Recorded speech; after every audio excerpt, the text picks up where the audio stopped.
Vocation. Hard to believe it's been a couple of months that we've been doing this campaign together.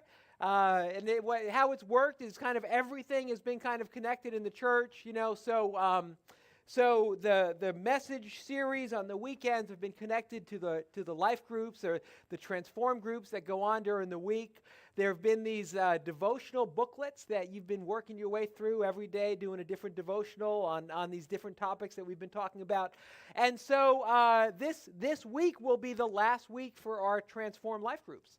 So we've all been on the same schedule, and so this is going to be it. Maybe some of you guys, your groups might maybe meet again for a Christmas party or something. We're going to kind of combine, my group, we're going to combine our last meeting with a Christmas party. There's a rumor that there are going to be empanadas at my group on Wednesday. So I'm very excited about homemade empanadas. That's one of the, I love the empanada situation in our church. There's so many of you who make homemade empanadas, and it's just awesome. We've got like 43 different life groups that are going on. We've got 380 people who are participating in life group, more than we've ever had before. And so this has been great. We're talking to many of you about the transformation that you've been kind of sensing, feeling in your life. For the staff as well as leaders, we've just been like, man, this kind of church-wide campaign is awesome. So we're already thinking about what we're going to do next fall. This is just going to be kind of a staple, I think, every fall is we'll go through something together because it's been great. And let me just say, next week is our baptism at the 11 o'clock service.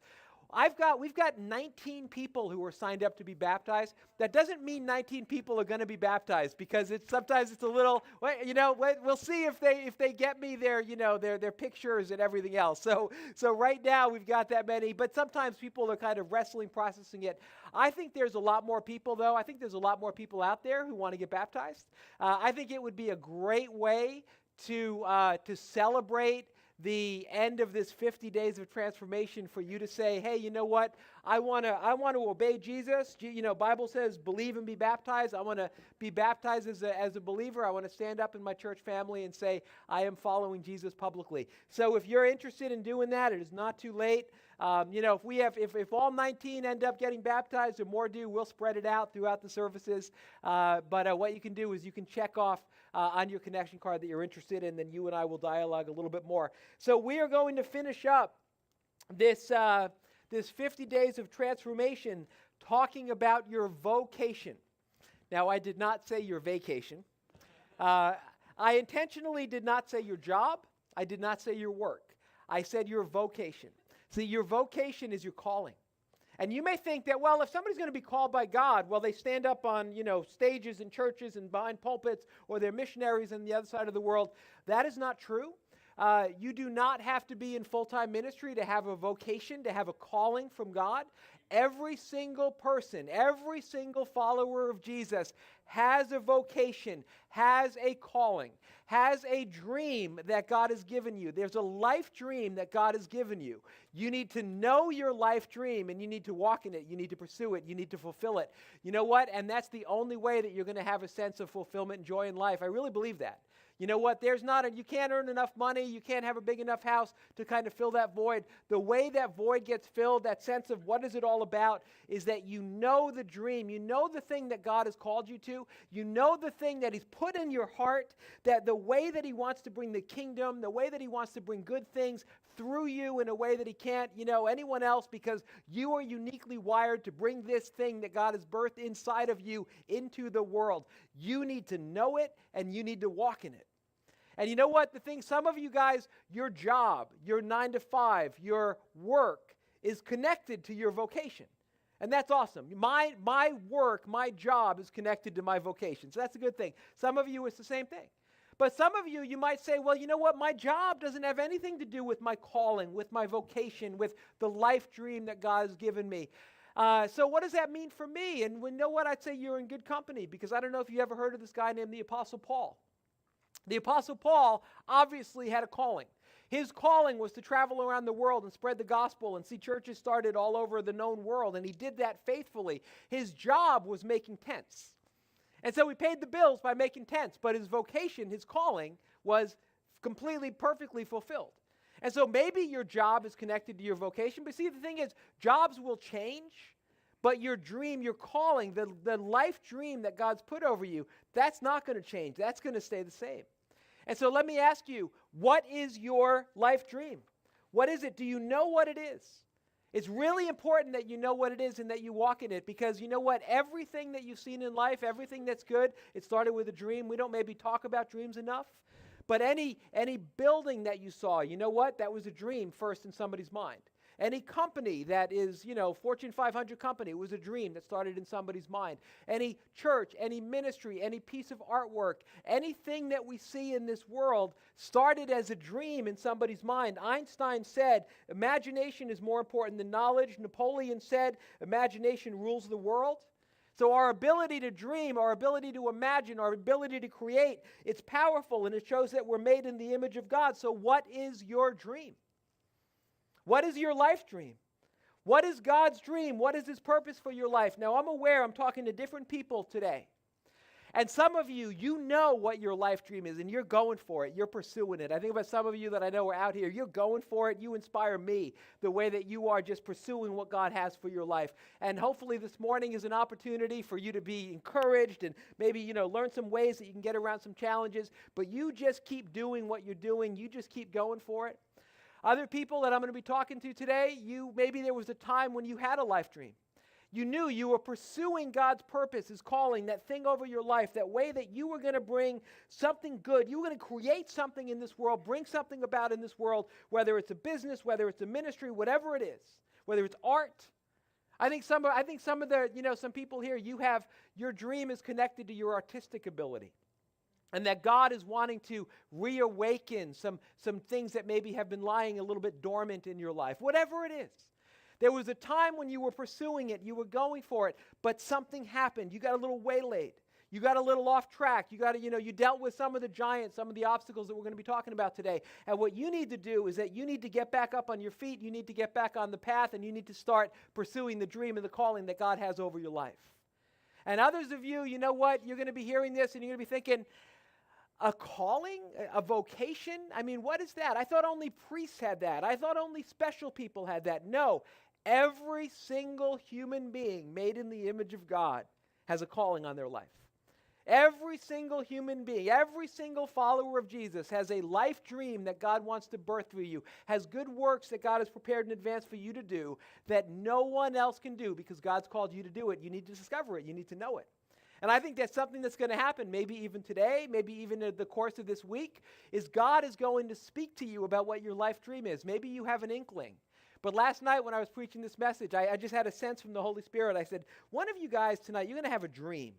And God's going to tell you in this dream what your life dream is. And sure enough, somebody contacted me this morning and said, hey, you know what? I had a dream last night.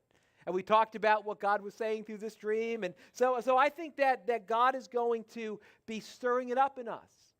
But you see, the thing is, there are going to be challenges. There's going to be challenges. And so as we start down the road, if we're just continuing or if we're getting back on track or we're discovering, you will face obstacles. You will face challenges. You will face these giants, these dream busters that will stand in your path.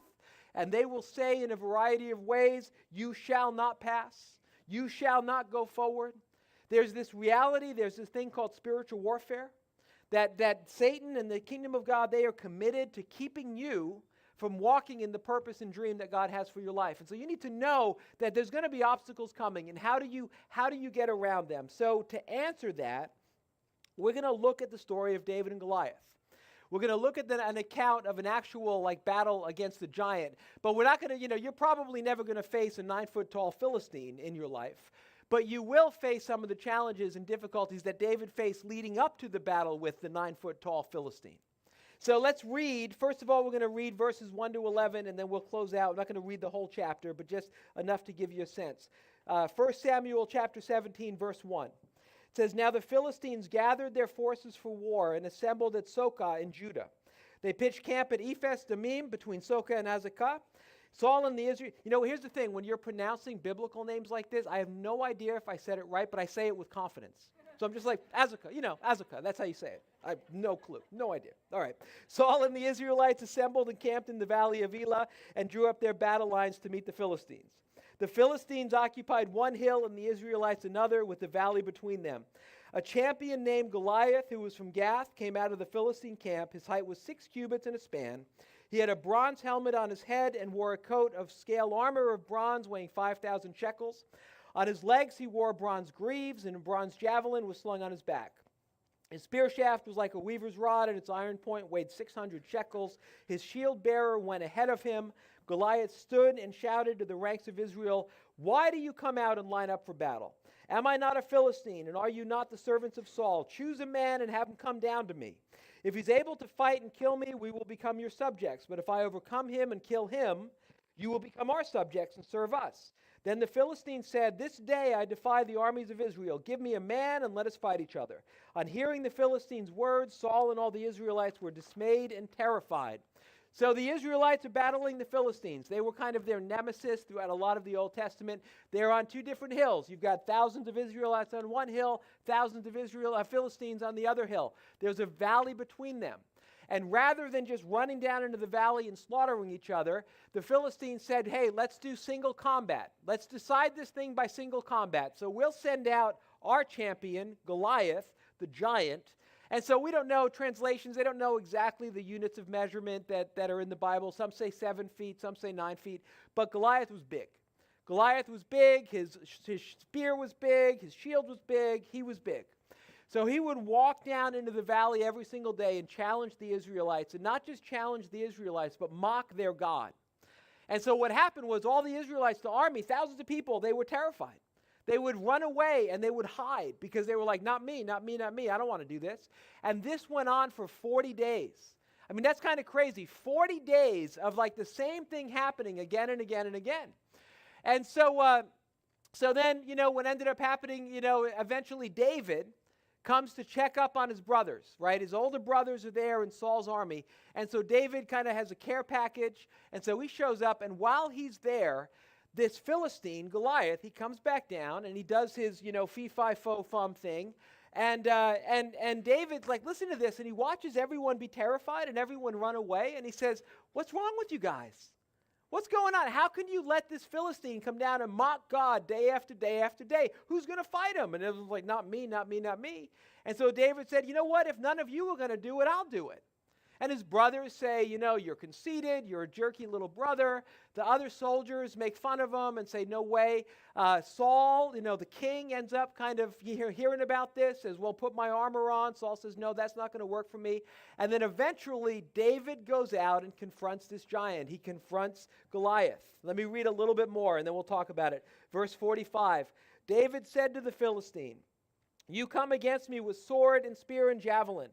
But I come against you in the name of the Lord Almighty, the God of the armies of Israel, whom you have defied. This day the Lord will deliver you into my hands, and I'll strike you down and cut off your head. This very day I will give the carcasses of the Philistine army to the birds and the wild animals, and the whole world will know that there is a God in Israel. All those gathered here will know that it is not by sword or spear that the Lord saves, for the battle is the Lord's, and he will give all of you into our hands." As the Philistine moved closer to attack him, David ran quickly toward the battle line to meet him. Reaching into his bag and taking out a stone, he slung it and struck the Philistine on the forehead. The stone sank into his forehead, and he fell face down on the ground. So David triumphed over the Philistine with a sling and a stone. Without a sword in his hand, he struck down the Philistine and killed him. Now, again, you are probably not going to be facing a 9-foot Philistine.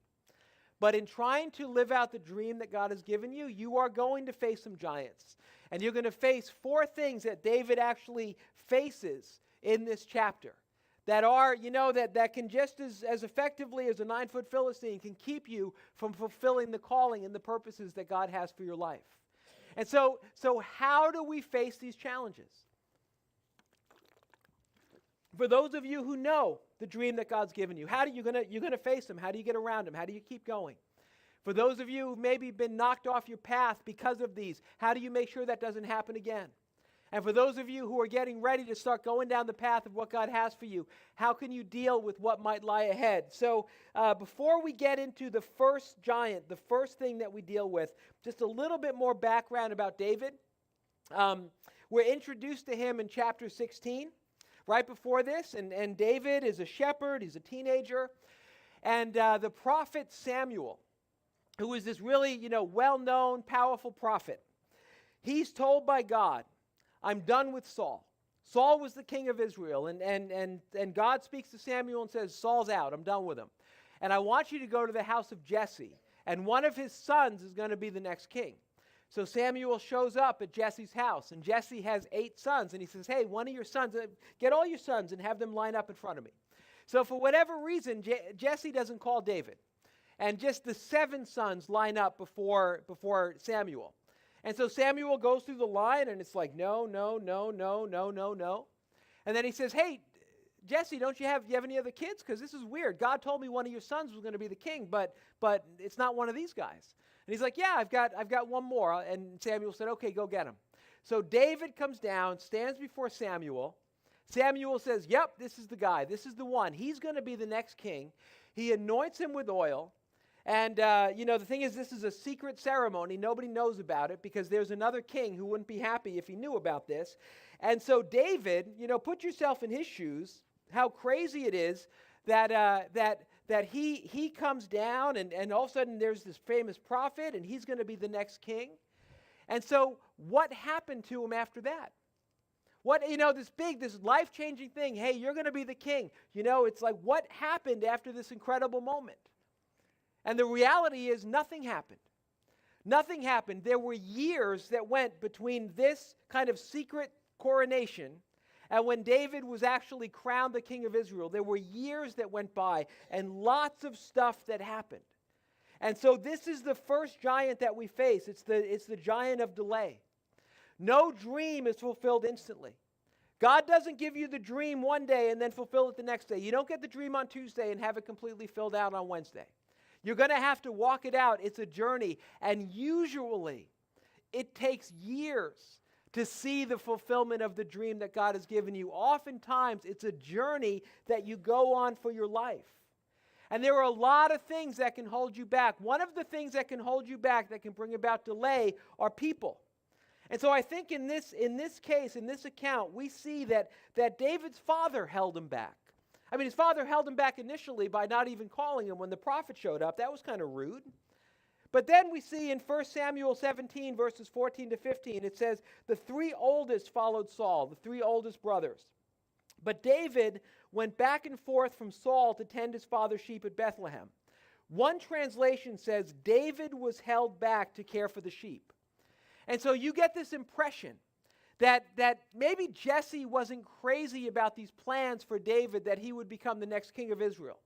Maybe Jesse was like, yeah, you know what, I want it to be another one of my sons, or I don't want it to be any of my sons, or I'm not crazy about this. Because if he was into it, you would think that David would be hanging around at the palace, that David would be by the armies, that David would be around so something could happen. And so Jesse was holding him back. And there are going to be people who hold you back from the dream that God has given you. You will experience that. People will hold you back. Some of you, you know what I'm talking about. You've been held back by people in your life. Maybe people said, hey, you know what? You're not the right age. You're too young or you're too old. Maybe you've experienced discrimination. Maybe you've experienced racism. Maybe someone said because of your gender, you can't pursue the dream that God has for you. See, the evil about racism and discrimination is not only is it unjust, not only does it cause pain, it can also be a tool that Satan uses to keep people from fulfilling the dream that God has put over their life. And so sometimes it's discrimination. Sometimes, you know what, it's the people who hold you back are the ones who love you the most, and they're not holding you back because of discrimination. Maybe it's because of fear. Or maybe it's because they see you in a certain way. When you were a kid, they put you in a box, and that's it. That's just how they see you. They see you in that box. They don't see you any other way. Or maybe like Jesse, they have other plans for your life. I almost wonder if one of the reasons that Jesse held him back was just like, he's really good at taking care of the sheep. And I've got sheep that need to be taken care of. So maybe someone in your life is holding you back because they have a different plan for you. And so there's lots of things that can cause this delay, but don't let the delay make you think that it isn't God. Delays are normal, which leads to the second thing. The second thing that you'll face to keep you from pursuing the dream that God's put in your life is discouragement. I mean, think about what was going on with the Israelites. For 40 days, there's this incredible scene of discouragement that's happening, where Goliath comes and he does, fee, fi, fo, fum, and everybody runs away and everyone's terrified. David comes into the middle of the situation where one of the translations says that they were so frightened they couldn't do anything. And he comes into this situation, and he's got to be careful that he's not affected by this kind of demoralized atmosphere. Have you ever been in a situation where everybody around you, maybe you thought, okay, God has put this dream in my heart. There's this thing that God wants me to do, but everyone around you is negative. Everyone around you is saying, this is hopeless, the economy isn't right, you don't have what it takes, you can't do this for this reason, that reason, the other reason. This will never work. Who do you think you are?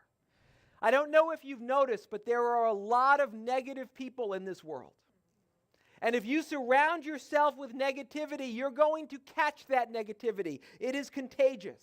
If you hang out with bitter people, you will become bitter. If you hang out with petty people, you will become petty. If you hang out with angry people, you will become angry. If you hang out with fearful people, you will become fearful. So that's the second giant that we face. It's this discouragement. The third is disapproval.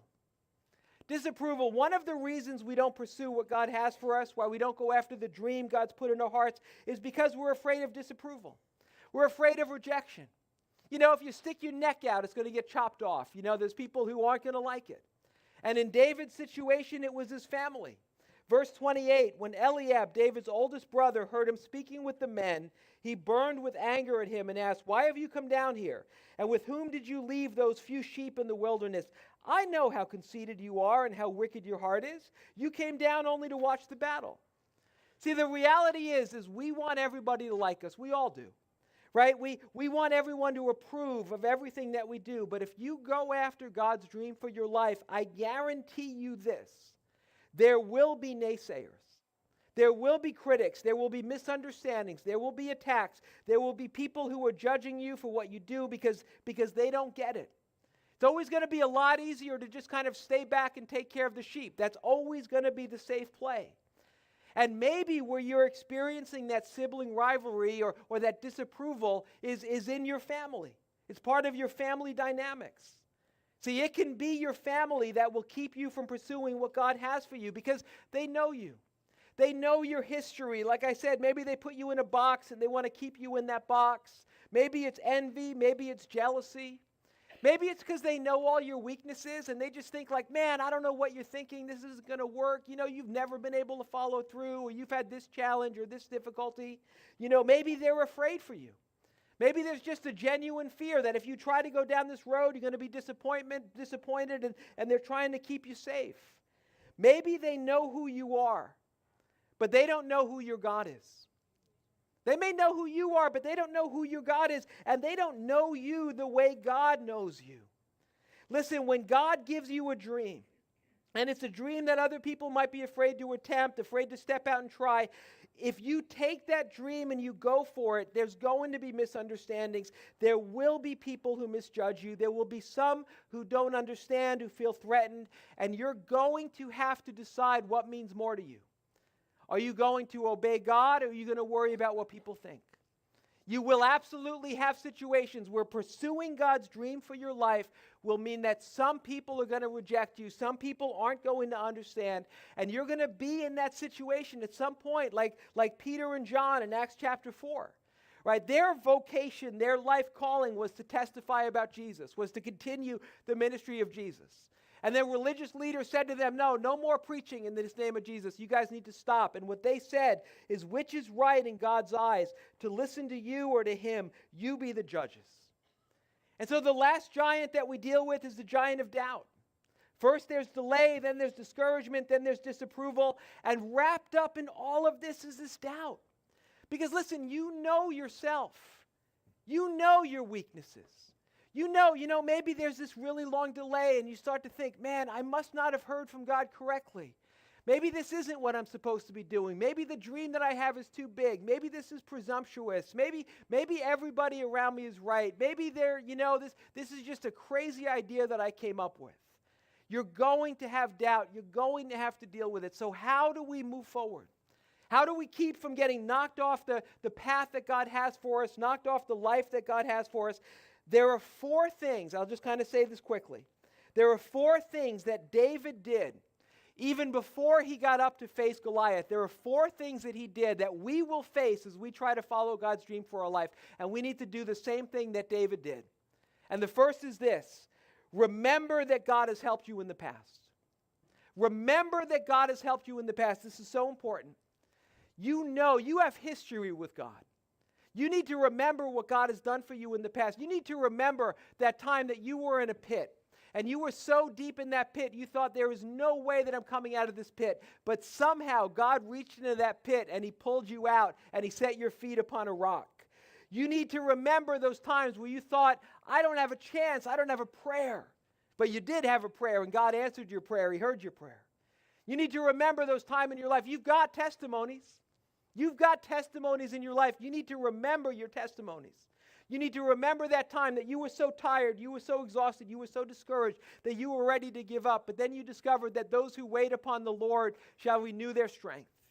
They shall mount up with wings like eagles. They shall run and not be weary. They shall walk and not faint. And all of a sudden you were able to keep going. See, you need to remember that Jesus is the same yesterday, today, and forever. And he bailed you out of stuff in the past. And you need to remember how he bailed you out. You need to remember his faithfulness because you are going to need the memory of his faithfulness in the past to deal with situations that are coming in your future. That's why God told the Israelites, whenever he did something incredible for them, set up stones of memorial. You're going to forget. Don't forget. You need to remember. See, that's what David did. He said in 1 Samuel 17:34-36, when he's dealing with this giant, he says, you know what? Your servant has been keeping his father's sheep. When a lion or a bear came and carried off a sheep from the flock, I went after it, struck it, and rescued the sheep from its mouth. When it turned on me, I seized it by its hair, struck it, and killed it. Your servants killed both lion and bear. This uncircumcised Philistine will be like one of them because he's defied the armies of the living God. So you remember what God has done for you. Second, use the tools that God has given you now. Use the tools that God has given you now. It says in Ecclesiastes 11:4, whoever watches the wind will not plant. Whoever looks at the clouds will not reap. What that is saying is if you are waiting for the perfect circumstances, you will be waiting a very long time. Don't wait for something that you don't have. Don't wait for everything to be perfect. Don't say, well, I don't have enough money. I don't have enough education. I don't have enough connections. I don't have enough, opportunities. I don't have enough of this or enough of that. Use the tools that you have right now to begin moving ahead. See, maybe God's going to give you more as you go. But I think too many times we're waiting for the perfect moment, the perfect time. I think for every person who sets out to fulfill the dream that God has for him, there's like 9 people who never get started. And the reason we don't get started is we're waiting for the perfect moment. The perfect moment doesn't come. Use what God has given you. Use what's before you. That's what David did. Because when Saul heard about this and he gets David in front of him, he says, all right, fine, you're going to do this. It's kind of a crazy plan, but we'll go with it. Put my armor on. And Saul was a big guy. David was a kid. So obviously the armor didn't fit him. And it says in, verse 38-40, it says, he says, I cannot go in these, he said to Saul, because I'm not used to them. So he took them off. So what did David do? He said, I'm going to go with what I have. And what I have is a slingshot. What I have is a staff and a slingshot, and I'll find some stones. There's some stones laying around. That's what I'm going to use. And listen, when you pursue your dream, there are going to be some people who will outright oppose you, but other people, they won't oppose you. They'll just say, okay, you can do it, but you've got to do it my way. You've got to do it the way I want you to do it. You need to put my armor on to do this. Now listen, there are good things that you can learn from people, and you can take some ideas and you can run with it, but you need to know that God doesn't make any clones. God has made you unique. He's made you you. And if you're going to pursue the dreams that God has given you, you need to do it your way. God's going to let you be you. He's going to conform and make you into the image of Jesus, but it's going to be you and Jesus, and that's going to produce someone totally different. Right? You are made in the image of God. You can learn things from other people, but don't try to copy other people. And the third thing is this. This is so important. Ignore the dream busters. Ignore the naysayers. Ignore the haters. Because you know what? What's going to happen? It's so interesting when you think about this story, when you think about this account. Here you have this kid. And he goes into this situation, and all of these grown men, these trained men, they are all cowering, and they are afraid. And David walks into this situation, this kid, and he's like, what's wrong with you guys? Don't you hear this guy? He's making fun of God. Why are you guys who's going to stand up? Who's going to do something about this? And when nobody says they're going to do it, David says, all right, fine, I'll do it. But isn't it crazy? You read that whole chapter, and no one encourages David. No one encourages him. No one says, hey, wow, you know what, David? You're just a kid, but you're right. Man, your example is really good for us, and you really showed us a lesson. And, I've been talking to Joe, and Joe's the biggest and strongest, and so Joe's going to go out and fight Goliath. But thanks for, the good example you set for us. None of that. His brothers make fun of him. His father tries to hold him back. The soldiers make fun of him. Saul's like, well, this is still going to put you. Nobody encourages him. See, here's the reality. If you're trying to pursue God's will and purpose for your life, there will be some people along the way who will encourage you, but you're not going to get nearly the encouragement that you think you're going to get. So how did David do it? How did he go into the situation, and how did he deal with all of this discouragement, nobody encouraging him? The way that he dealt with it was the way that he dealt with things all of his life. You can find it all throughout the Psalms, and you find it a few chapters ahead, a few years ahead. It says, David found strength in the Lord. David found his encouragement in the Lord. How was it that David was able to go and deal with this and face these challenges? He knew how to find his strength in the Lord. Do you know how to do that? Do you know how to find your strength in the Lord? Because you know what? If you're going to go after your dreams, if you're going to you're going to live your life in a way where God is producing something beautiful through you that's not going to be produced through anyone else, that God is going to lead you into the good deeds that He's prepared in advance for you to do. You're going to build that business. You're going to create that artwork. You're going to start that ministry. You're going to do whatever it is God has called you to do. You better believe there's going to be opposition. There's going to be the delays. There's going to be the discouragement. There's going to be, the doubt, all the things we've been talking about. And there will be this other thing called spiritual warfare. And Satan knows how to oppose the work of God in our life. He knows. He knows how to come after us. And so you need to know how to encourage yourself in the Lord. You need to know how to pour out your heart to God. Do you know how to do that? Do you know how, so it would be great if there are people who are around you who are encouraging you, but when no one is encouraging you, do you know how to go to God to get what you need? Do you know how to get into His presence? Do you know how to remind yourself of His truth? Do you know how to be filled with His Holy Spirit? Do you know how to get your eyes off of the problems and the difficulties and the challenges that you're dealing with and turn your eyes upon Jesus? And find the strength and the hope that you need looking at Him, because there are things that you will face that your old coping mechanisms won't be enough. There are challenges you will face where keeping a positive mental attitude won't be enough. Where just I'm just going to take in some media. I'm going to binge watch something. That's not going to be enough. Meeting with your friend and talking with your friend. That'll be helpful, but it won't be enough. Keeping busy, staying busy, it won't be enough. You've probably experienced, I think we've all experienced, those dark days of life, those discouraging days of life where you need a bedrock trust in God's grace, in His love, in His power, in His sovereignty, in His plan. You need to be able to encourage yourself in the Lord. Do you know how to do that? The final thing is this. And I say finally, not just for my sermon today, but I think finally for the 50 days of transformation. Because as we have hopefully been experiencing transformation in our life, as God has been moving and working, the question is, we're transformed unto what? What does God want to do with all this transformation that's been happening in our life, the spiritual growth that's been going on? See, what David did is he expected God to help him. He expected God to show up for his glory, for God's glory. See, David didn't go into this situation. He didn't walk into that valley, and he didn't say, okay, well, I'm going to go into this valley, and I'm going to kill this Philistine, and everyone's going to know that I should be the king and that I'm awesome. That is not at all what he said. That wasn't his perspective. He said this, verse 45. David said to the Philistine, "You come against me with sword and spear and javelin, but I come against you in the name of the Lord Almighty, the God of the armies of Israel, whom you have defied. This day the Lord will deliver you into my hands, and I'll strike you down and cut off your head. This very day I will give the carcasses of the Philistine army to the birds and the wild animals, and the whole world will know that there is a God in Israel. All those gathered here will know that it is not by sword or spear that the Lord saves, for the battle is the Lord's, and he will give all of you into our hands." So what are you expecting God to do in your life? Where's your faith being expressed?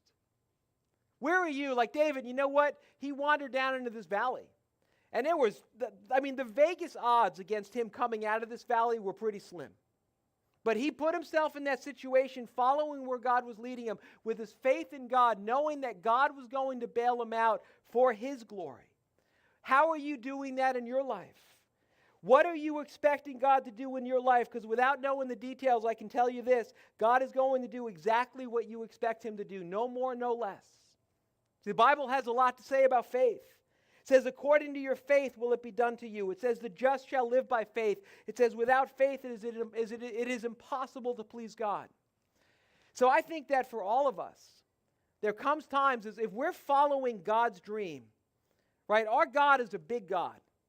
So the dreams he gives us should be big dreams.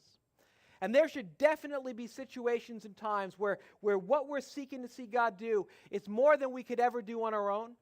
And we walk down into the valley following, the Spirit's leading us into the valley. And the only way that we're coming out of that valley is if God shows up in a big way, and God does it in a way that lets everybody know, man, this had nothing to do with you. This had everything to do with your God. How are you putting yourself? Those situations will come about. Don't it's presumptuous to put yourself into those situations. But God will lead you into those situations.